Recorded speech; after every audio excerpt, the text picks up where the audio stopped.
दोस्तों, आज के समय में जब सब कुछ इतनी तेजी से भाग रहा है, तो इस भाग दौड़ भरी जिंदगी में सुकून के 4 पल बांटती हुई शराब, या अंग्रेजी में कहें तो ज्यादातर व्हिस्की, इंसानों की जिंदगी में करीब करीब अमृत का ही रोल अदा करने लगी है। थकी हुई जिंदगी में आराम के वास्ते, या कह लें कि स्ट्रेस को रिलीज करने के लिए लोग 30 ml हल्की भूरी विस्की को शीशे के ग्लास में पलटकर उसमें आवश्यकता अनुसार पानी और सोडा मिलाने के बाद कूल बनने के लिए 4 आइस क्यूब डालते हैं और बड़ी ईमानदारी के साथ एक एक घूंट में तोड़कर पी जाते हैं। लेकिन अब जरा सोचिए कि इतने सुकून को इंसानों तक पहुंचाने वाली ये विस्की आखिर बनाई कैसे जाती है और कितना मुश्किल होता है फैक्ट्री में विस्की बनाना।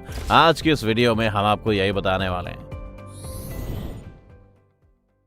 आज के समय में जब हम दुनिया को अलग से देखते हैं तो पाते हैं कि दुनिया में अब भी इंसान की जरूरत रोटी, कपड़ा और मकान ही ना होकर उसमें शराब भी जुड़ गया है। हाँ, संभव है कि बहुत से लोग ड्रिंक नहीं करते होंगे, लेकिन जो लोग ड्रिंक करते हैं उनके लिए बेसिक नेसेसिटी रोटी, कपड़ा, मकान और विस्की हो गई है। अगर हम सिर्फ अपने देश का ही डेटा लें तो आज भारत दुनिया का 2nd largest scotch whisky market है, जिसका अगर हम नेट अमाउंट निकालें तो कुल कारोबार करीब 166 मिलियन पाउंड्स का है। खैर, ये डेटा भी 2019 का है, इसलिए आज के टाइम में ये मार्केट निश्चित रूप से बड़ा ही होगा।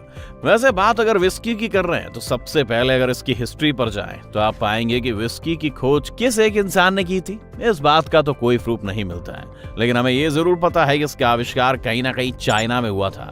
कुछ लोगों ने इसके आविष्कार का श्रेय चाइनीज मंक को दिया है, जहां लिक्विड अनाज को सड़ाकर बनाया जाता है और उसे कहीं ना कहीं दवाइयों के तौर पर इस्तेमाल में लाते थे।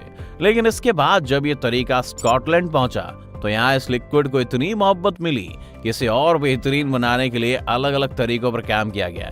साथ ही उसके बाद इसे बनाने के लिए कानून भी बना दिए गए। इसके बाद से ही ये विस्की 1820 में भारत आई और लोगों को अपने स्वाद और नशे में कुछ इस तरह से ढाल लिया कि आज इंडिया विस्की का इतना बड़ा मार्केट बन गया है, जहां देश की पॉपुलेशन का एक बड़ा हिस्सा शराब के नाम पर विस्की पीता है। अब अगर हम बात करें विस्की को बनाने की, यानी कि इसकी मेकिंग प्रोसेस की, तो इसके लिए जो सबसे जरूरी चीजें हैं वो है अनाज, पानी और यीस्ट। अनाज में कौन सा अनाज इस्तेमाल में आएगा ये इस बात पर डिपेंड करता है कि हम विस्की कौन सी बना रहे हैं। अगर हम सिंगल मॉल्ट विस्की बनाते हैं तो उसके लिए अनाज के तौर पर राई ग्रेन इस्तेमाल करते हैं, लेकिन अगर वहीं हम बर्बन विस्की बना रहे हैं तो अनाज के तौर पर 50% कॉर्न का इस्तेमाल करना पड़ता है। अब आते हैं प्रोसेस पर। तो विस्की मेकिंग का प्रोसेस कई लेवल से होकर गुजरता है, जिसमें सबसे पहले आता है सिलेक्शन एंड प्रिपरेशन। इस प्रोसेस में सबसे पहले ये तय किया जाता है कि हमें कौन सा अनाज लेना है और उसका गुणवत्ता स्तर क्या होगा,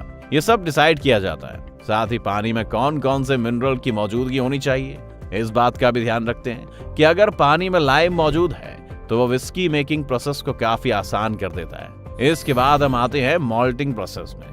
इस प्रोसेस को अगर पहले एक साइंटिफिक काम से समझें तो इसका मकसद होता है इस्तेमाल में आने वाले अनाज के एंजाइम को प्रोड्यूस करना, क्योंकि ये वही एंजाइम होते हैं जो अनाज में मौजूद स्टार्च को सेल्यूलोज शुगर में बदलते हैं। इसके लिए सबसे पहले अनाज को पानी में एक बार भिगो लेते हैं। वजह सिर्फ ये कि उसे फिर दोबारा भिगो सके।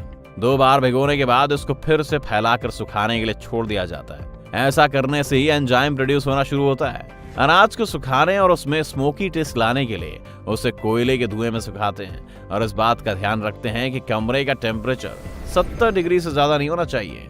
मैशिंग, अगला प्रोसेस मैशिंग होता है, जिसमें सूख चुके एंजाइम वाले अनाज को अलग अलग रेशियो में पीसने के लिए मिल में भेज देते हैं। बता दें कि इसमें 70% अनाज काफी मोटा होता है, 20% उससे पतला और 10% अनाज को बिल्कुल आटे की तरह पीस लेते हैं। ऐसा करने के बाद इसमें अलग अलग तापमान पर पानी मिलाते हैं और उन्हें आपस में मैश करते हैं। पानी मिलाने के बाद इस पूरे सोल्यूशन का टेम्परेचर करीब 40 से 80 डिग्री तक रखकर कुछ दिनों के लिए छोड़ देते हैं। इस सोल्यूशन में कुल शुगर 20 से 30% होता है। इसके बाद इसे फर्मेंटेशन प्रोसेस में भेज देते हैं, जिसमें सोल्यूशन में ईस्ट मिलाकर छोड़ देते हैं, जिससे कि इसमें मौजूद स्टार्च अपने को सॉल्युबल शुगर में बदलना शुरू कर देता है और यहीं से शुरू होता है अल्कोहल बनाने का असली सिलसिला, डिस्टिलेशन। अब फर्मेंटेट हो चुके लिक्विड को अलग करके निकाल लेते हैं और फिर तैयार हो जाता है एक तरह का रॉ अल्कोहल, जिसे अगर बिना डिस्टिलेशन के इस्तेमाल में लाया गया तो ये सिर्फ जहर का काम करता है, क्योंकि इसमें जरूरी एथेनॉल के अतिरिक्त जानलेवा मेथनॉल भी मौजूद होता है। इसीलिए अब इस जहर से विस्की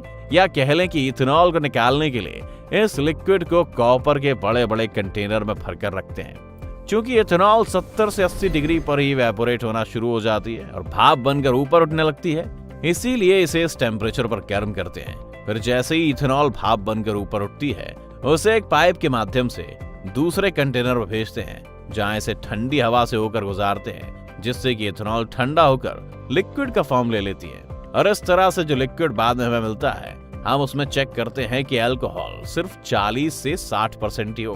अगर ऐसा है तो ठीक है, वरना अगर ज्यादा है तो इस लिक्विड में पानी मिलाकर उसे ओक की लकड़ी से बने बैरल में भरकर रख देते हैं, जिस बैरल को अंदर और बाहर दोनों तरफ से एक बार चलाया गया रहता है। ऐसा कहा जाता है कि इस बैरल में विस्की को करीब 3 साल तक रखना चाहिए, लेकिन आज भारत में इसकी खपत ही इतनी है कि इसे 3 साल तक रख के इंतजार कर पाना बहुत मुश्किल होता है। इसीलिए आजकल बहुत सी कंपनियां ऐसे डिस्टिलेशन के बाद बोतलों में भरकर लेबल लगाकर मार्केट में भेज देती हैं। लेकिन दोस्तों, आज भी जो महंगी विस्की मार्केट में देखने को मिलती हैं, वो कहीं ना कहीं इसी तरह के बैरल में भरकर एज की जाती है, क्योंकि विस्की के बारे में कहा जाता है कि जितनी पुरानी होती है उतना ही अच्छा टेस्ट देती है। तो दोस्तों, ये थी फैक्ट्री में विस्की बनाने की पूरी कहानी।